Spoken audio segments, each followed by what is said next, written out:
Hello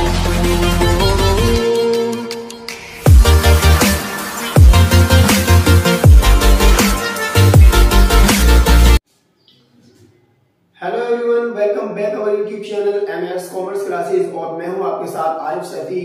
और आज की इस वीडियो में हम सीखने वाले हैं इंटरेस्ट ऑन पार्टनर्स ड्राइंग की कैलकुलेशन, मतलब कि पार्टनर्स की ड्राइंग पर इंटरेस्ट कैसे कैलकुलेट किया जाएगा, कौन कौन से मेथड होंगे, कौन कौन से केसेस होंगे। लेकिन पार्टनर्स की ड्राइंग पर इंटरेस्ट कैलकुलेट करने से पहले हम समझ लेते हैं कि ये जो ड्राइंग है ये होती क्या है। तो ड्राइंग का मीन्स जो होता है वो होता है कि जब कोई भी पार्टनर्स अपने पर्सनल एक्सपेंसेस को करने के लिए अपनी कैपिटल में से या अपने प्रॉफिट में से कुछ अमाउंट विड्रॉ कर लेता है, किसके लिए? अपने पर्सनल एक्सपेंसेस के लिए, तो इसको बोला जाता है ड्राइंग। कोई भी बिजनेसमैन, कोई भी पार्टनर अपनी फर्म से, अपनी ऑर्गेनाइजेशन से जब अपने पर्सनल एक्सपेंसेस के लिए कुछ अमाउंट विड्रॉ करता है तो उस अमाउंट को हम बोलते हैं ड्राइंग। और वो ड्राइंग जिस पर इंटरेस्ट कैलकुलेट किया जाना है, और इंटरेस्ट जो होता है वो पार्टनरशिप फर्म के लिए इनकम होती है, लेकिन पार्टनर्स के लिए एक्सपेंसेस होता है। तो आइए सीखते हैं कि इंटरेस्ट की कैलकुलेशन कैसे की जाती है, कौन कौन से केसेस हमारे सामने आने वाले हैं।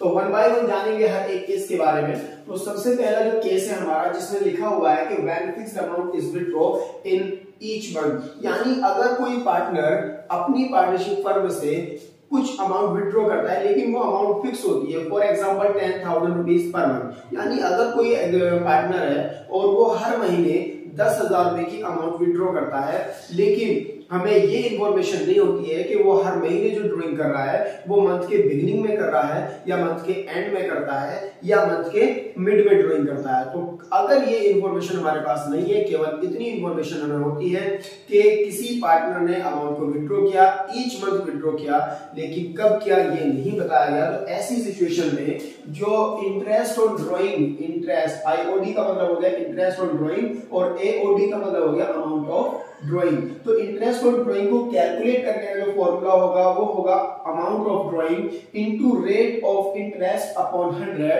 Into rate of interest upon 100 और इनटू एवरेज पीरियड अपॉन 12। यानी जब हमें क्वेश्चन में ये पता नहीं होता है कि ड्राइंग कब की गई है, बस ये जानकारी होती है कि ड्राइंग जो है वो ईच मंथ की जाती है और फिक्स्ड अमाउंट से ड्राइंग की जा रही है, तो ऐसी सिचुएशन में ये वाला फॉर्मूला अप्लाई होगा। और ये जो एवरेज पीरियड लिखा हुआ है, एवरेज पीरियड का मतलब ये होता है कि जो ड्राइंग कैलकुलेट होगी वो एवरेज बेसिस पर कैलकुलेट की जाएगी।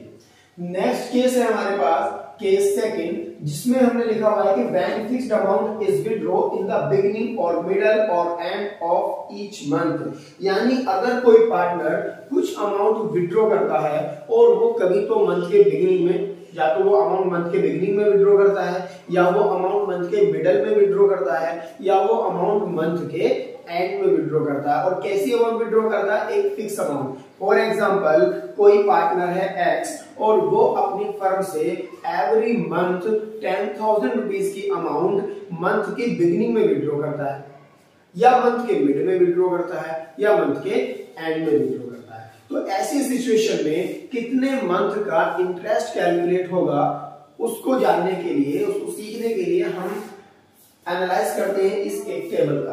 तो इस टेबल को अगर हम समझ लेते हैं तो हमें ये पता चल जाएगा कि हर एक सिचुएशन में, चाहे वो बिगिनिंग वाली सिचुएशन हो, मिडल वाली सिचुएशन हो या एंड वाली सिचुएशन हो, तो उसमें इंटरेस्ट कितने कितने मंथ का कैलकुलेट किया जाने वाला है। तो इस अगर आप टेबल को देखते हैं तो यहाँ पर हमने 3 कॉलम बनाए हुए हैं। ये मंथली का कॉलम है, ये क्वार्टरली का कॉलम है और ये हाफ ईयरली का कॉलम है। तो यहाँ पर जो ड्राइंग की जाती है वो मंथली भी की जा सकती है, क्वार्टरली भी की जा सकती है और हाफ ईयरली भी की जा सकती है।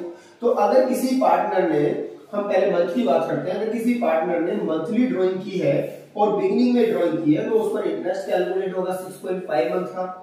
अगर उसने मंथली ड्राइंग की है लेकिन हर मंथ के मिडल में ड्राइंग की है तो उस पर इंटरेस्ट कैलकुलेट होगा 6 मंथ का। और अगर किसी पार्टनर ने ड्राइंग की है मंथली और लेकिन वो की गई है एंड में ड्राइंग, तो ऐसी सिचुएशन में इंटरेस्ट कैलकुलेट होगा 5.5 मंथ का। तो ये हमने यहाँ पर पढ़ लिया, लेकिन ये याद कैसे रखने वाले हैं हम? याद रखने के लिए हम यहाँ पर एक ट्रिक बना लेते हैं। और ट्रिक ये बना लेते हैं कि आप अगर इसे ध्यान से देख रहे हैं तो आप देख पा रहे होंगे कि जो मिड वाला इंटरेस्ट है वो तीनों सिचुएशन में सेम है। मिड वाला इंटरेस्ट जो है वो हर सिचुएशन में 6 मंथ और 6 मंथ का हमें कैलकुलेट करना है, चाहे मंथली ड्राइंग की गई हो या क्वार्टरली ड्राइंग की गई हो या हाफ ईयरली ड्राइंग की गई हो। तो हमें जो इंटरेस्ट कैलकुलेट करना है वो मिड वाली सिचुएशन में 6 मंथ का कैलकुलेट करना है। अब हम सीखते हैं कि बिगिनिंग में कितना करेंगे और एंड में कितना करेंगे। आप जानते हैं मंथली का मतलब होता है 1 मंथ। मंथली का मतलब क्या होता है? 1 मंथ होता है।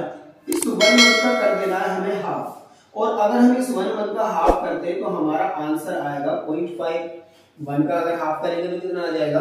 0.5 आ जाएगा। और जब बात होगी बिगिनिंग की, तो बिगिनिंग के लिए 0.5 को ऐड कर दिया जाएगा और एंड के लिए 0.5 को लेस कर दिया जाएगा। तो आप इसे ऐसे याद रख सकते हैं कि मंथ का मतलब होता है 1 और 1 का करना है हाफ, और हाफ आ जाएगा 0.5 और इस 0.5 को ऐड कर देंगे बिगिनिंग के लिए और लेस कर देंगे एंड के लिए। अब अगर हम थोड़ा सा आगे बढ़ते हैं तो क्वार्टरली की बात करते हैं। क्वार्टरली की बात अगर करें तो एक क्वार्टर में जो मंथ होते हैं वो होते हैं 3।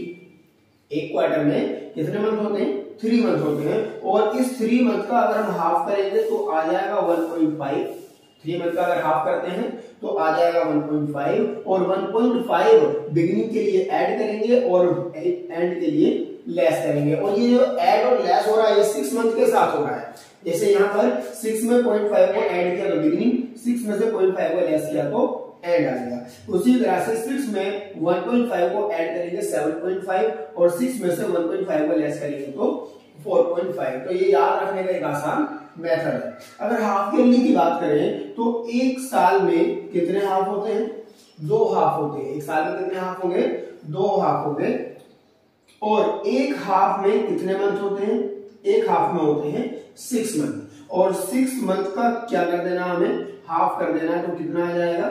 3 आ जाएगा। ये ध्यान रखेंगे हर बार मंथ का ही हाफ हो रहा है। मंथ में एक मंथ होता है, एक मंथ का हाफ आ गया 0.5, और अगर 3 का हाफ करेंगे आएगा 1.5, और 6 का हाफ करेंगे तो आ जाएगा 3। और इस 3 को 6 में अगर ऐड करेंगे तो बिगिनिंग, और 6 में से अगर लेस करेंगे तो एंड निकल करके आ जाएगा। तो इस तरह से आप याद रख सकते हैं इस टेबल को, और ये टेबल अगर आपको याद हो जाती है तो आप काफी लंबी कैलकुलेशन से बच सकते हैं।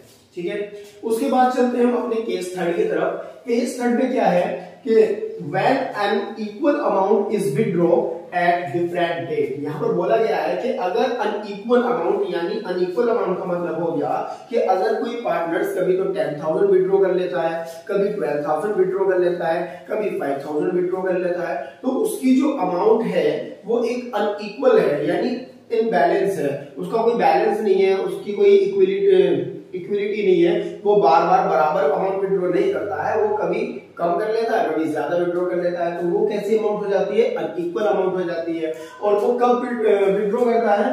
वो विड्रॉ करता है डिफरेंट डेट्स पर, यानी वो ऐसा नहीं है कि हर मंथ के बिगिनिंग में ड्रॉइंग कर रहा है, या हर मंथ के मिड में करता है, या हर मंथ के एंड में करता है। जब उसका मन करता है, जब उसको जरूरत होती है, तब वो अमाउंट विड्रॉ कर लेता है। तो अगर अमाउंट अनइक्वल होती है और डिफरेंट डेट होती है तो ऐसी सिचुएशन में इंटरेस्ट ऑन ड्रॉइंग कैलकुलेट करने के लिए हम 2 मेथड में से कोई सा भी मेथड अप्लाई कर सकते हैं। नंबर 1 सिंपल मेथड, और नंबर 2 प्रोडक्ट मेथड। या तो सिंपल मेथड को अप्लाई किया जा सकता है या प्रोडक्ट मेथड को अप्लाई किया जा सकता है। अगर सिंपल मेथड की हम बात करते हैं तो सिंपल मेथड में फॉर्मूला होता है interest on drawing is equal to amount of drawing into rate of interest upon 100 और into months upon 12।